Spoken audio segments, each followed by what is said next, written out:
Una plaza en el casco antiguo de Jerusalén, una plazuela irregular, rodeada de viejos edificios de piedra, ligeramente en cuesta, relativamente cerca de la Basílica de la Resurrección. 1.300 soldados formados aguardaban el discurso del comandante en jefe, encargado de la defensa de la ciudad. La meteorología no se prestaba nada para un acto de ese tipo.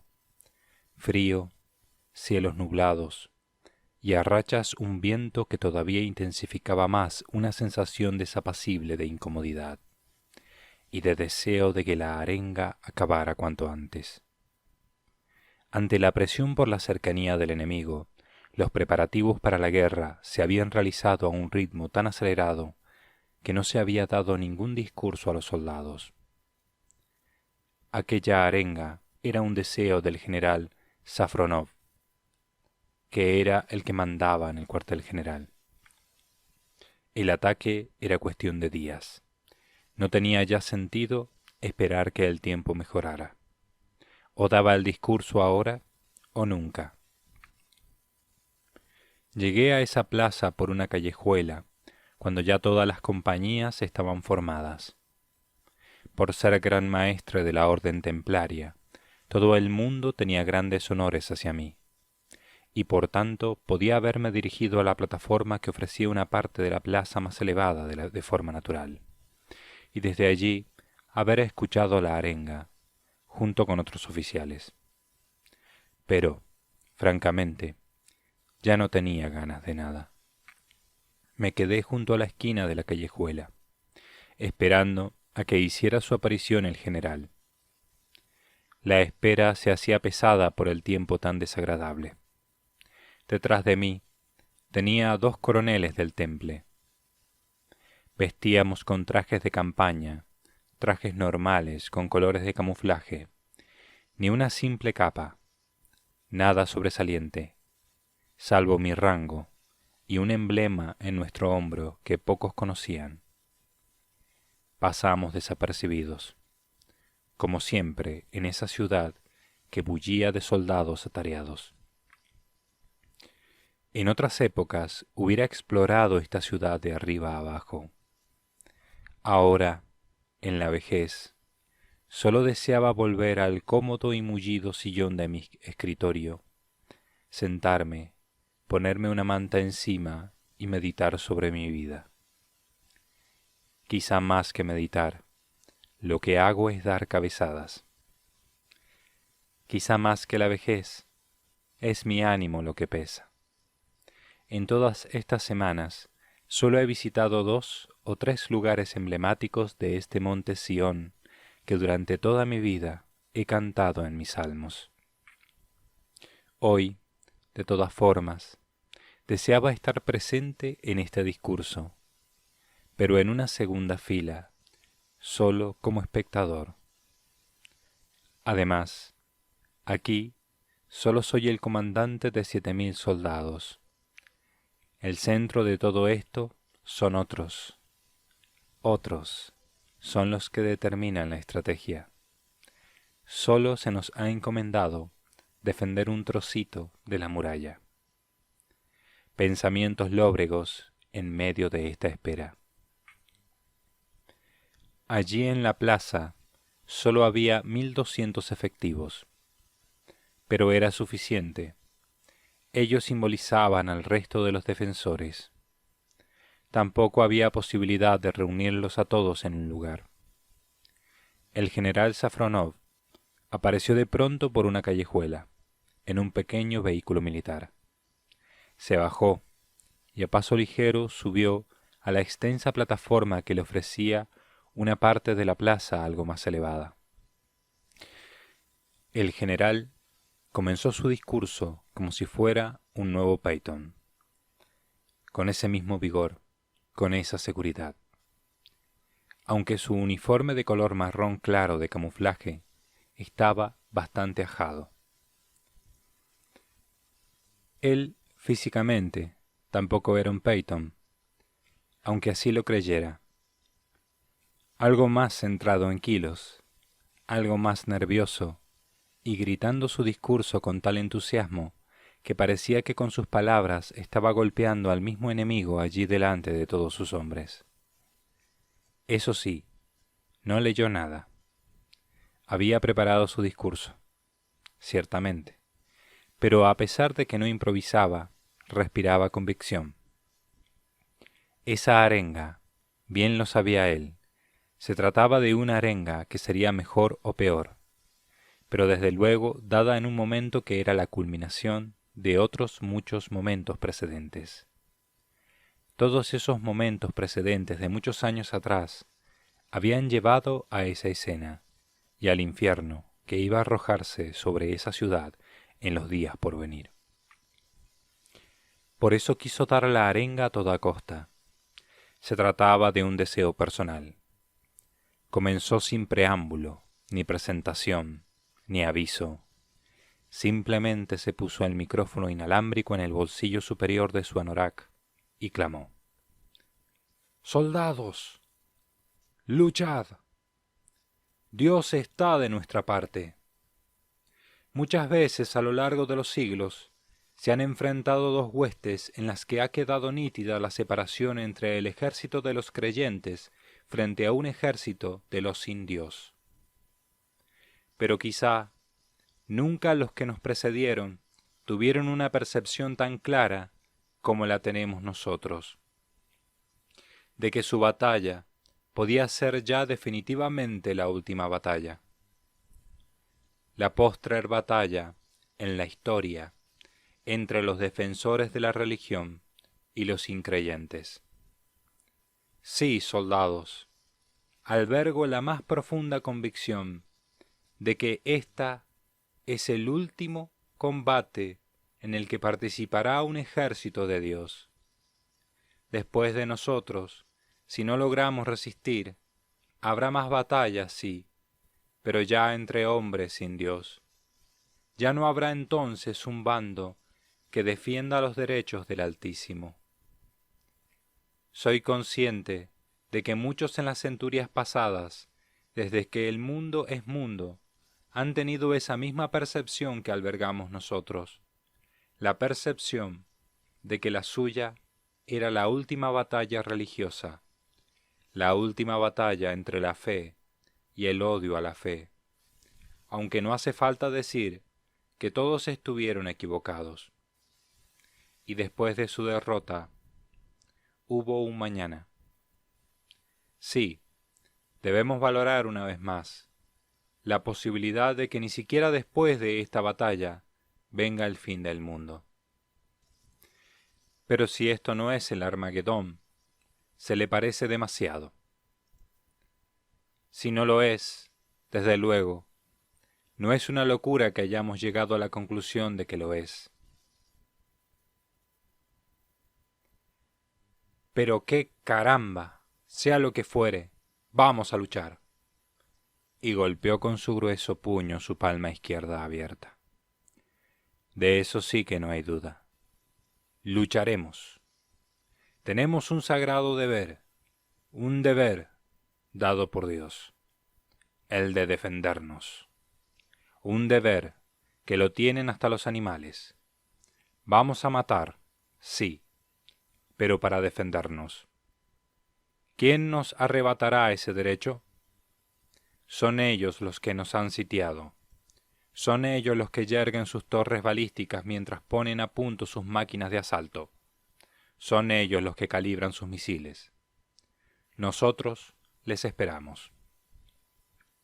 Ellos pueden alegar más o menos razones para justificar su agresión. Pero nosotros tenemos una sola razón para defendernos: seguir viviendo. Y el que quiera entrar aquí para matarnos se arriesgará a perder su vida. Una vida por otra. Vidas a cambio de vidas. Puede parecer un duro intercambio, pero no vamos a esperarles aquí, con las manos cruzadas, a que vengan a arrebatarnos el don de la vida. Un don que ellos no nos dieron. El que quiera arrebatarnos ese don, deberá prepararse a pagar con su propia vida semejante acto. El general hizo una pausa. Se había enardecido demasiado. Recuperó el resuello. Continuó más calmado. No defendemos un país, no, ni una dinastía, ni un mero trozo de tierra sobre este mundo. Defendemos el último reducto del reino de Dios en la tierra. Si hacemos recuento de fuerzas, es justo reconocer que no podremos vencer. Es triste luchar en un bando que sabe que no puede vencer. Pero aquel que lucha por salvaguardar su propia vida no precisa de más razones para empuñar las armas. Sí, no podemos vencer. Pero si resistimos un poco, quién sabe si quizá la guerra global en la que se enmarca esta guerra seguirá su curso y tendrán que llamar a estas fuerzas hacia otros frentes. Hizo una pausa de nuevo, se emocionó.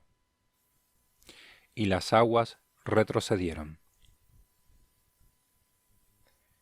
Pero mientras esperamos el final, sea cual sea este, no podemos ceder, porque esta vez no hay nadie en otro lugar que volverá a comenzar, que volverá a extender nuestra sagrada fe en Jesús.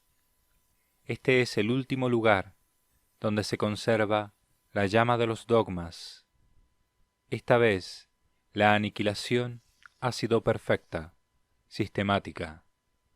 Si cae esta ciudad sagrada, esta vez sí que la simiente sería extinguida.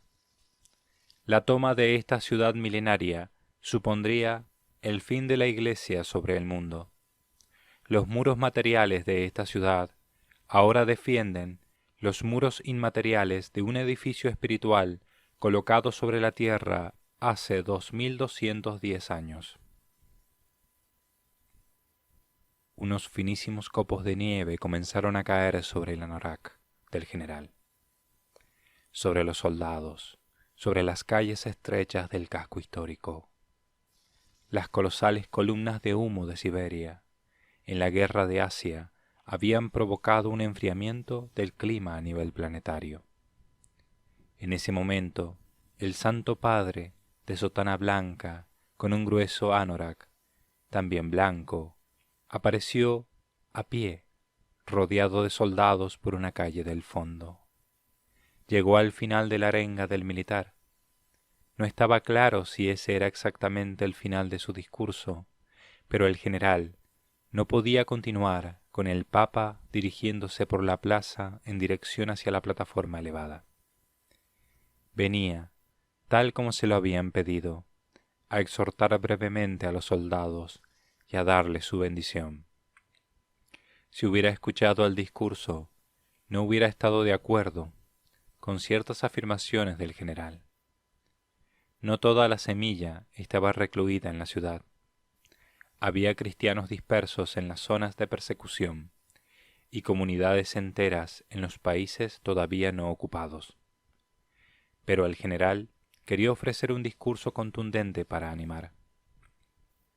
El Papa tenía que haber estado desde el comienzo del discurso, pero había llamado al teléfono móvil del general para decirle que comenzara, que llegaría con unos minutos de retraso. Ese retraso no parecía signo de la existencia de ciertas divergencias entre el comandante en jefe y el Papa. El retraso parecía real y no fruto de que éste prefiriera llegar un poco más tarde. El Santo Padre saludó a varios generales, entre ellos a Werbowski, un general estadounidense retirado, a una general australiana y a 2 senadores cristianos que habían huido de Europa. Después se puso al lado de Safronov. Unos militares atengos y siguiendo el plan previsto, dieron orden de que se alzara la cruz. Allí, en el centro de esa plaza, se levantó una gran cruz de madera, con sus 20 metros de alto y 3 metros de grosor en la base. Se podía ver con prismáticos desde las posiciones de los sitiadores. Esa cruz tenía algo de medieval, con una misteriosa inscripción en latín que significaba: Entonces Asiria caerá a espada, pero no de hombre. Lo consumirá la espada, pero no de ser humano. El Santo Padre inclinó la cabeza y recitó una pequeña oración en inglés. Tras eso, bendijo la cruz con una fórmula latina. Después, se dirigió a los soldados sin más preámbulos. Queridos hijos, ojalá que no tuviéramos que vernos en esta situación, pero dado que nos hemos visto forzados a retirarnos a esta santa ciudad donde todo empezó, hemos decidido defendernos. Desearíamos no tener que hacer daño a nadie, pero aquí se concentran los creyentes de todo el orbe. Los lobos rodean a las ovejas de la grey de Cristo. En esta terrible hora, la muralla de esta santa ciudad marca los límites del aprisco, fuera del cual campean seres humanos que buscan nuestra muerte. ¿Seremos nosotros de nuevo la semilla que se esparcirá por el mundo, si este no es el punto conclusivo de la historia? No lo creo. Más bien, creo que nos encontramos justo en el límite del tiempo para la raza de los hijos de Adán. Si es así, aceptaremos la hora de Dios. Ya todo depende de su decisión, de la de Él. Su decisión de vida o de muerte, la acataremos sin resistencia. Y ahora os doy la bendición. Sit nomen Domini, benedictum, in nomine Patris et Filii et Spiritus Sancti. El Santo Padre, tras despedirse y oyendo un formidable hurra a sus espaldas, se retiró por donde había venido. El general Safronov se marchó en otra dirección a revisar otra parte de las murallas. Un oficial se colocó donde había estado el general y gritó a voz en cuello: ¡Rompan filas! El general había hablado con rotunda seguridad. Otros han hablado con rotundidad antes de nosotros, en muchos bandos, pensó el gran maestre desde una esquina de la plaza. Ese fue el malévolo pensamiento que involuntariamente vino a mi corazón alicaído. Al menos la visión del Papa me había alegrado. Hice un gesto a uno de mis acompañantes. Nos marchábamos de la plaza. No se podía entrar hasta ese lugar más que a pie, pero tenía una especie de jeep aparcado a 2 calles de allí. Uno de los pocos privilegios que tenía por ser quien soy era contar con ese vehículo.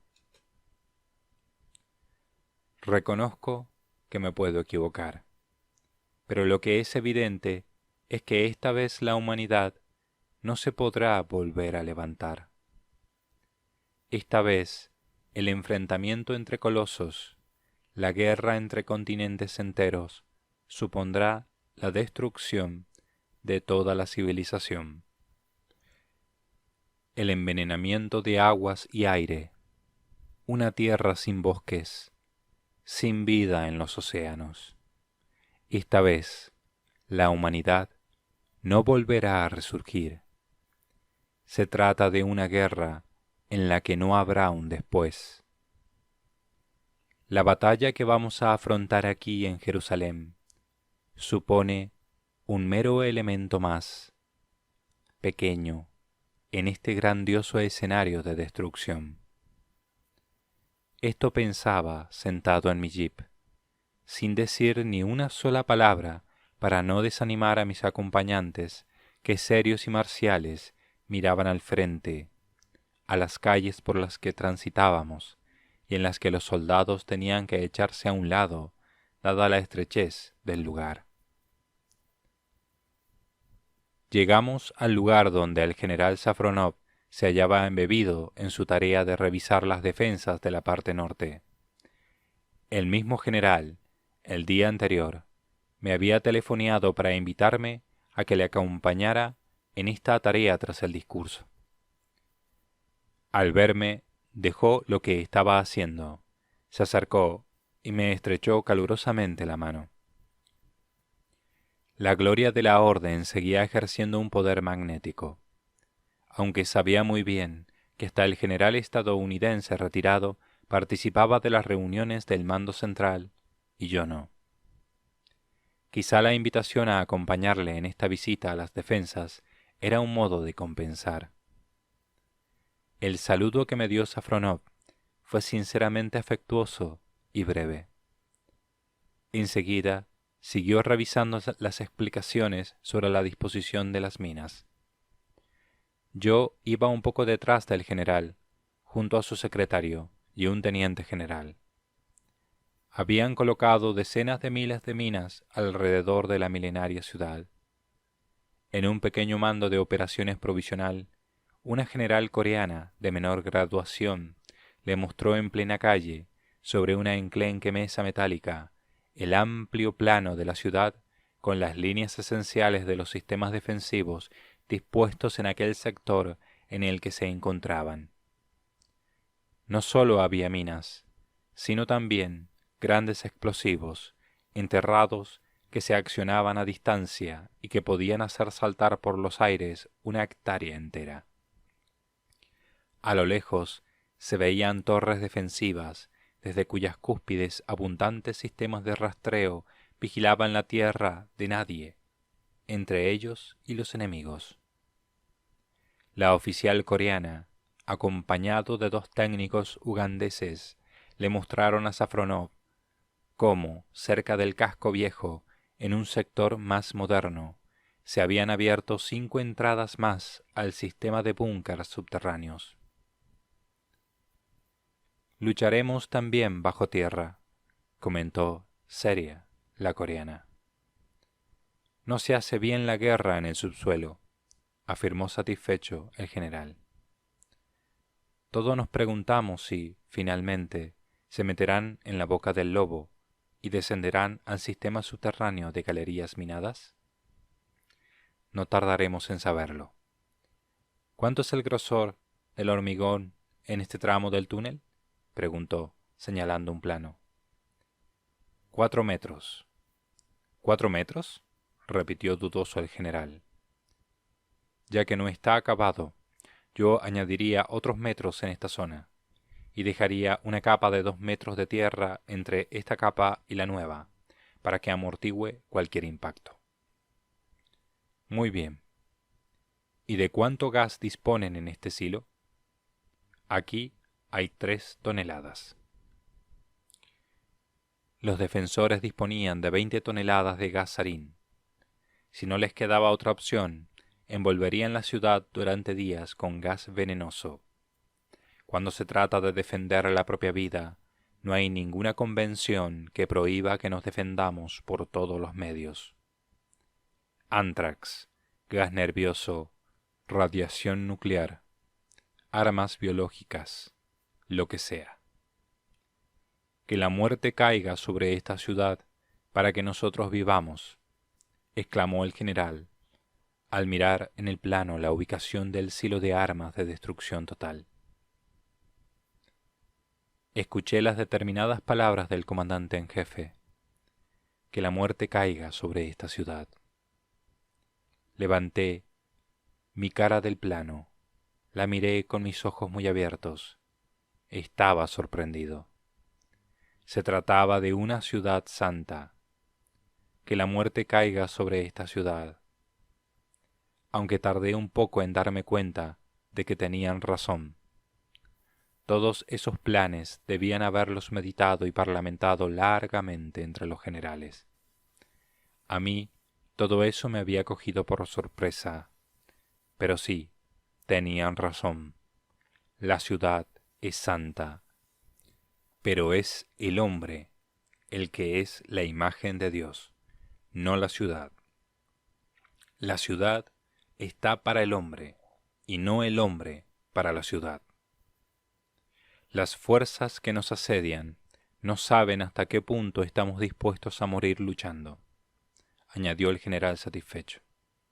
Muy bien, adelante. Estoy muy contento de cómo va la construcción de las defensas. Entonces tomó unos prismáticos, miró hacia el frente y murmuró: Bien, hoy todo está tranquilo. Bajó los prismáticos. Mejor, hoy me hacía ilusión ir a ver al Santo Padre entrando en el templo para sexta. Ya que había salido de mi sector, también a mí me apetecía asistir a esa ceremonia. Así que le dije que todavía no nos despedíamos, que le íbamos a seguir en nuestro jeep. El general se montó en un vehículo y le indicó al chofer que condujera con celeridad. En 20 minutos, el general se bajaba del todoterreno descapotable y entraba en el atrio del templo. Sobre la explanada del templo se había reconstruido una réplica exacta del templo de Salomón.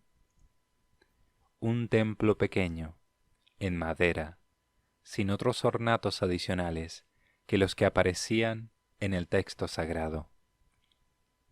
El edificio lo habían levantado los judíos hacía no demasiados años. Después, con la conversión en masa del pueblo al cristianismo, en el Arca de la Alianza se había colocado la Eucaristía. El arca se había transformado en un sagrario con el consentimiento y entusiasmo de todos los judíos cristianos que en ese momento ya eran el 95% de la población y creciendo. El general se sentó en el atrio. Allí siempre había, a cualquier hora del día o de la noche, más de 200 personas orando en silencio. Justo a las 12 apareció el Papa, seguido de 4 cardenales y 16 obispos con sus mitras y capas pluviales. Los prelados atravesaron el atrio por su centro, como cada día a la hora de sexta, y dejando a un lado el ancho altar de las ofrendas, donde continuamente ardía una hoguera de fuego. Entraron en procesión al santuario.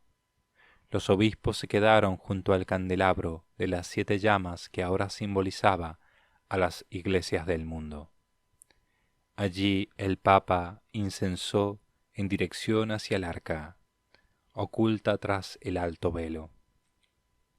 Después, sólo el Santo Padre pasó al Sancta Sanctorum, hizo genuflexión y recitó allí una sencilla oración por la supervivencia de la Iglesia y la conversión del mundo. Solo vi al Papa en el atrio, junto al gran altar de las ofrendas. Después se metió en el santuario y, aunque el portón estaba abierto, la penumbra del lugar santo le envolvió. El rostro del sucesor de Pedro manifestaba sufrimiento.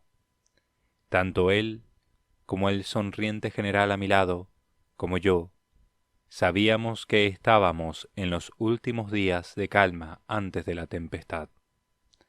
Era hora de sexta, la hora en la que los rezos litúrgicos se elevaban puntualmente hacia el cielo. Pero la que se aproximaba era la hora de las tinieblas. En 2 días a lo sumo, según mi opinión, el infierno se abatiría sobre la ciudad, y tras una defensa denodada, todos deberían retirarse a los refugios subterráneos.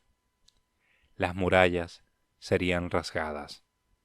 Se lucharía calle por calle, pero la marea de la infantería invasora, sus artefactos y su fuego arrollador no dejarían lugar a la esperanza. El mismo templo del que ahora salía Lino II sería completamente arrasado, como toda la ciudad. Era aún tan triste contemplar esa escena de incienso y plegarias en latín, con la seguridad de que esto sucedería en esa misma semana. «Llevadme a casa», les dije a mis acompañantes en cuanto la ceremonia acabó. Mi jeep se dirigió a nuestra torre. Fue un trayecto silencioso. Un día frío, gris.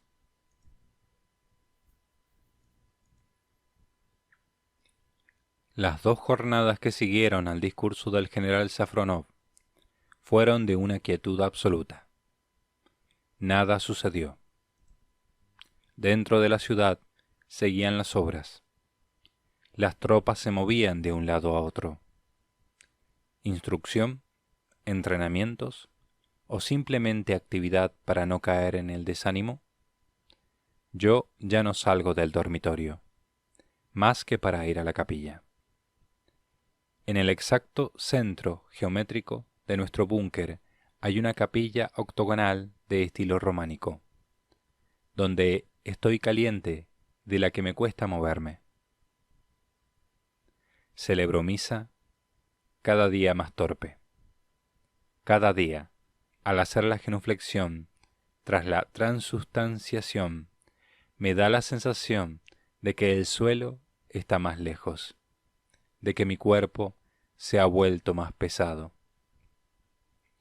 Ahora estoy en mi escritorio. Escribo mis memorias. Aunque hace 2 horas que no he escrito más que estas 10 líneas de caligrafía temblorosa. En ese momento se acerca a mí mi jovencísimo secretario casi adolescente, mi querido Wilhelm, con su pelo tan lacio, tan claro, y sus ojos dulces. No había notado que se acercaba. Hay demasiada penumbra alrededor de esta lámpara que alumbra mi arrugada mano apoyada sobre mis escritos. Mi tímido secretario tiene que darme unos golpecitos en la manga de mi hábito para llamar mi atención. Mis 63 años se van haciendo notar. Quizá no hay demasiada penumbra. Quizá no ha sido demasiado silencioso. Señor, me dice, ya han comenzado los primeros ataques. La infantería acorazada adversaria avanza ya hacia la zona sur de la muralla. Nos advierten de que la torre 20 y 21 están en medio de un encarnizado combate. Vamos, lo que haya de ser, será. Me levanto del escritorio, con toda la prisa que mis 70 y tantos años me permiten. Una prisa carente de cualquier excitación. Ya tengo a mis espaldas muchos combates, y este además tiene un cierto carácter de inmolación, de sacrificio ritual. Me acerco al armario metálico situado junto a mi cama. Allí me voy colocando encima todas las corazas e insignias de mi uniforme. Me visto con la misma parsimonia con que un sacerdote se coloca encima sus ornamentos sacerdotales. Mi ancho cinto, al ser ceñido a mi cintura, hace el usual clic en la parte de su broche.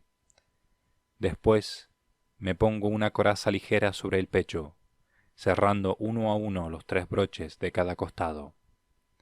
El sonido de estos es muy distinto al del cinturón. Cuelgo a mi cuello el collar de gran maestre. El oscuro medallón con el sello templario cuelga de la pesada cadena del mismo metal. Como siempre, tras ello, me coloco el collar de soberano de Georgeland, más corto que el anterior, casi ceñido al reborde del cuello de mi peto. Mi secretario anuda los cordoncitos de los hombros, con los que se sujetan los 2 collares para que no se muevan de su sitio. ¿Sabes?, le digo al joven fraile, hace 20 años, cuando en África me ponía mi uniforme de gala, tenía que usar ropas interiores refrigeradas. En Europa no, pero en África este uniforme suponía una penitencia. Pero cuando tienes más de 70 años, el frío se te mete en los huesos. No hace falta que haga frío, acaba siempre teniendo frío. Al final, siempre vas abrigado a todas partes. Ahora me siento a gusto dentro de él. Además, por dentro está muy acolchado. Sí, señor. Quiero mucho a este secretario por su mirada tan dulce, aunque apenas lo conozco. Me lo han asignado hace poco. 3 días lleva en el cargo. El destino de mi experimentado secretario de siempre lo desconozco. Tenía orden de seguirme. Me consta que se montó en la aeronave Nabucodonosor. El destino debió inscribir su nombre en la fatídica lista de los que se montaron en las naves equivocadas, las que fueron abatidas. Bajo la atenta mirada del joven, sigo yo acabando de ponerme todos los elementos de mi vestimenta. Paso la mano para limpiar un poco de polvo que hay cerca de uno de los 2 relieves que tiene el metal de mi coraza. Y es que sobre la parte derecha e izquierda de mi pecho, la coraza muestra 2 pequeños relieves ligeramente sobredorados. A un lado 3 flores de lis, símbolo de mi condado de Artois. Al otro 2 torres y una luna, símbolo de mi señorío de North Wessex. La espada que se me entregó el lejano día de mi investidura, al ser colocada en su vaina, hace el sonido deslizante de siempre, un sonido muy característico. Mi brillante yelmo, de acero negro, lo llevaré en la mano hasta llegar al puesto de mando. Me enfundo las manos con estos guantes mullidos que me llegan a la mitad del antebrazo. La tela oscura no permite que se destacasen los varios símbolos que ornan esas 2 últimas prendas, pero en la parte central de cada antebrazo de los guantes, una minúscula arcangélica figura aparece entretejida. Un espíritu glorioso con una espada, otro con un pez. Durante mi mandato como gran maestre, cada vez que tenía que vestirme con todas mis galas, recitaba una breve oración al ponerme cada prenda. Esta vez me limité a musitar entre dientes un solo versículo que me sé de memoria.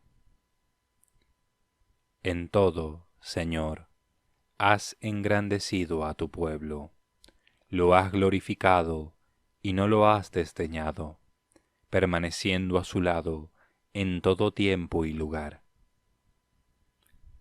¿Sabes que la orden de la que yo soy su superior llegó a tener su propia flota? Le comento mientras me calzo a duras penas las botas, dudando varias veces si pedirle ayuda al joven secretario.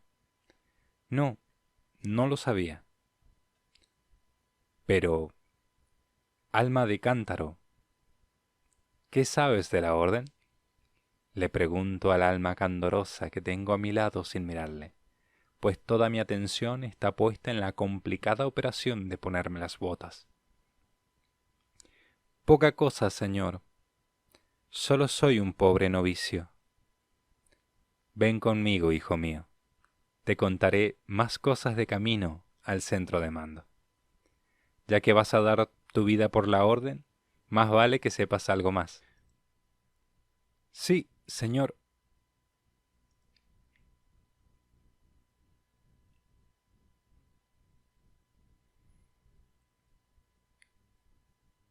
Memorias del último gran maestre templario es una de las 10 novelas que componen la decalogía sobre el Apocalipsis. Cyclus Apocalypticus fue la primera de las 10 obras en ser escrita. La decalogía describe los acontecimientos de la generación que habrá de vivir las plagas bíblicas del fin del mundo. Cada una de las novelas de la Decalogía o saga del Apocalipsis es independiente. Cada una explica una historia completa que no requiere de la lectura de las anteriores. Fueron construidas esas historias como novelas que tienen sentido por sí mismas y que pueden ser leídas en cualquier orden.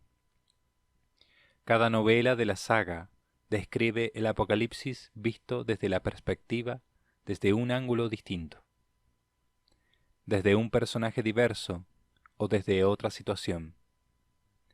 Todas estas historias que componen la Decalogía fueron comenzadas a escribir en 1998 por el sacerdote José Antonio Fortea, cuando era párroco de un pequeño pueblo entre las provincias de Toledo, Cuenca y Madrid. Y ninguna de las obras fue publicada hasta que fueron acabadas las 10. La primera en ser publicada fue Cyclus Apocalypticus en el año 2004. En ese año, las 10 novelas estaban ya escritas. Si bien en los años siguientes sufrirían un constante proceso de revisión y ampliación. Cada novela de la Decalogía no debe ser leída como la continuación de la anterior novela, sino como una novela independiente.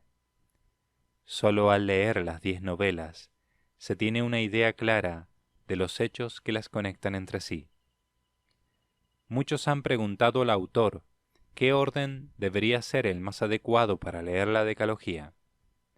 Siempre ha dicho que cualquier orden es válido, aunque él aconseja leer primero Cyclus Apocalypticus, después Historia de la Segunda Secesión y en último lugar el libro 9 y el libro 10, ya que estos dos últimos libros que concluyen la saga están compuestos de retazos, imágenes y pequeñas crónicas de toda esta época.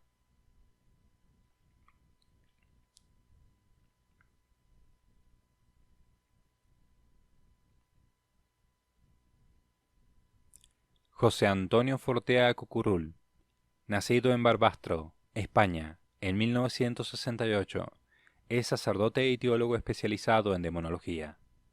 Cursó sus estudios de teología para el sacerdocio en la Universidad de Navarra. Se licenció en la especialidad de Historia de la Iglesia en la Facultad de Teología de Comillas.